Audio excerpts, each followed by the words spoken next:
Haleluya, haleluya, haleluya, haleluya, haleluya, haleluya.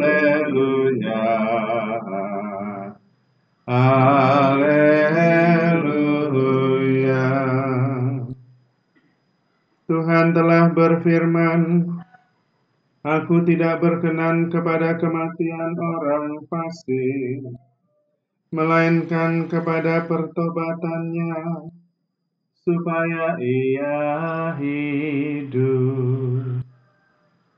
Haleluya, haleluya, haleluya.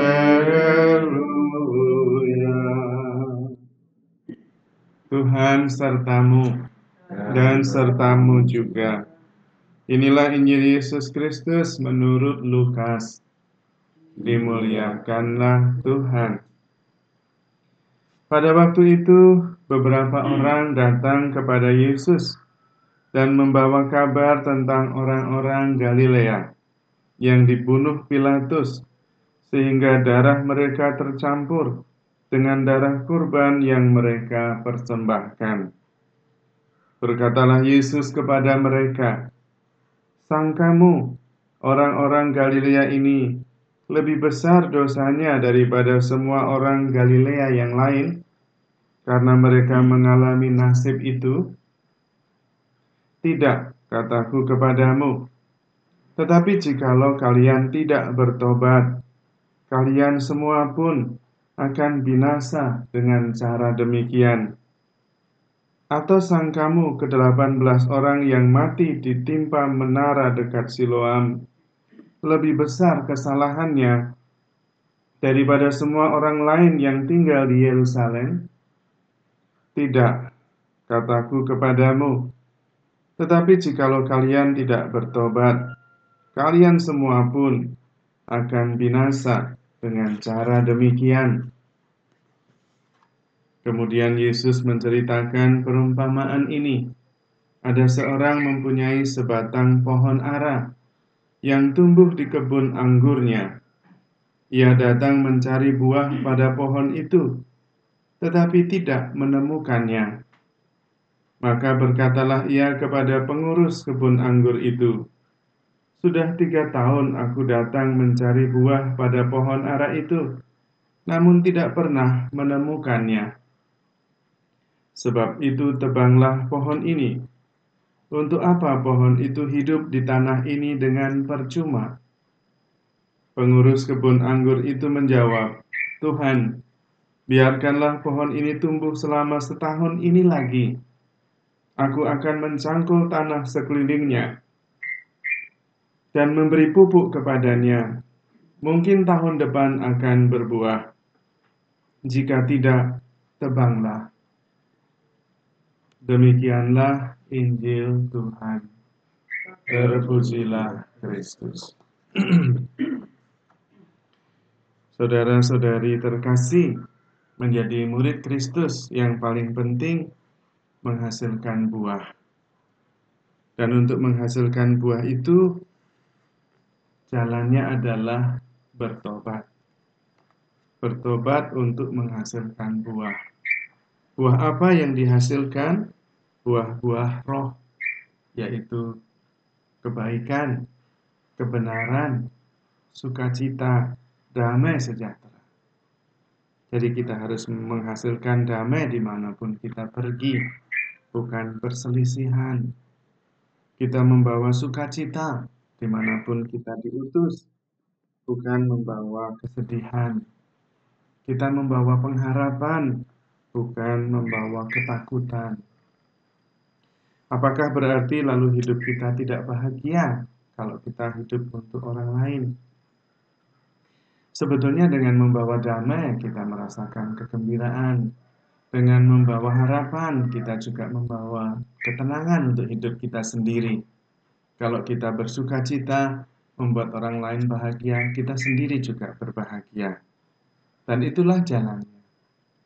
Apalagi segala anugerah yang diajarkan oleh Tuhan kepada kita untuk mengasihi, membawa harapan, dan membawa sukacita, membawa kedamaian itu diberikan kepada kita secara berlimpah, dan kita bisa menggunakannya tanpa harus mengeluarkan biaya apa-apa. Untuk memuji orang tidak harus bayar, untuk membawa damai tidak harus mengeluarkan uang, untuk membuat orang merasa dicintai bisa juga dengan perhatian, waktu, dan sebagainya. Karena itu, kita diminta sungguh-sungguh bisa menghasilkan buah, karena semua sudah diberikan untuk kita. Pohon ara adalah sebuah perumpamaan. Pohon ara itu harus menghasilkan buah. Dan memang kalau pohon ara ya menghasilkan buah ara, bukan menghasilkan buah yang lain. Kalau mencari buah ara di pohon ilalang ya tidak bisa. Dan pohon ara itu setahun pasti menghasilkan buah. Sudah pasti. Sudah ukurannya. Maka pemilik kebun anggur yang ada pohon ara di kebunnya, dia setiap tahun berharap ada buah ara, tapi tidak ada. Dia sabar mungkin tahun depan, karena setahun seharusnya sudah berbuah. Tahun depan dia berharap tidak ada lagi. Tahun berikutnya 3 tahun dia sudah sabar. Lalu dia mau minta ditebang. Karena memang kalau tidak menghasilkan buah ya tidak ada artinya. Dan biasanya buah pohon ara itu kalau sudah 3 tahun tidak menghasilkan buah memang tidak akan menghasilkan buah. Tetapi ada pekerja yang mengatakan sabar dulu. Mungkin dengan dipupuk lebih, dengan dikasih perhatian lebih dia bisa menghasilkan buah tahun berikutnya yang seharusnya biasanya tidak. Artinya meskipun kita berulang kali tidak menghasilkan buah, Tuhan tetap sabar.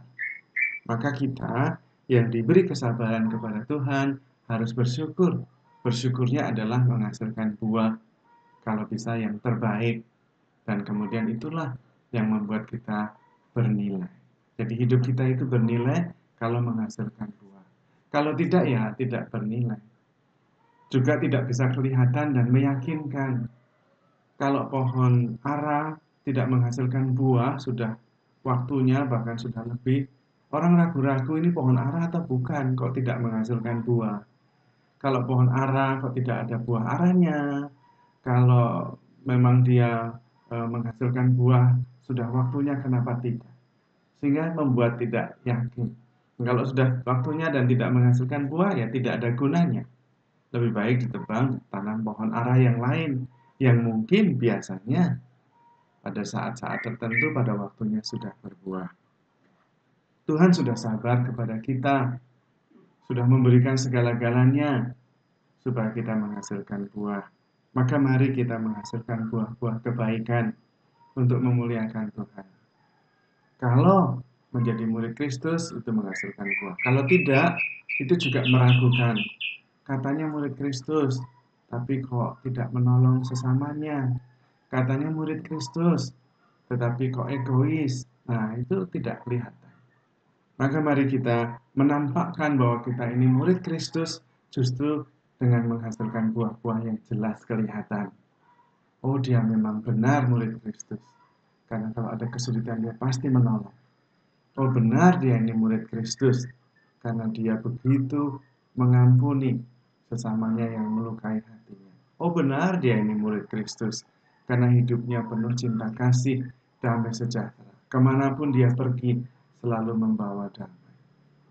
Marilah kita mohon rahmat Tuhan, supaya rahmat baptisan menghasilkan buah-buah kebaikan pada hidup kita.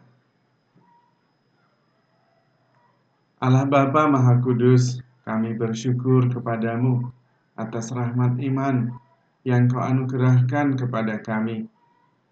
Semoga Engkau sungguh-sungguh menumbuhkan dan membantu kami menghasilkan buah-buah keselamatan, sehingga setiap orang yang mengalaminya dapat memuliakan Dikau karena kebaikan dan kebijaksanaan-Mu. Demi Kristus Tuhan dan pengantara kami. Amin.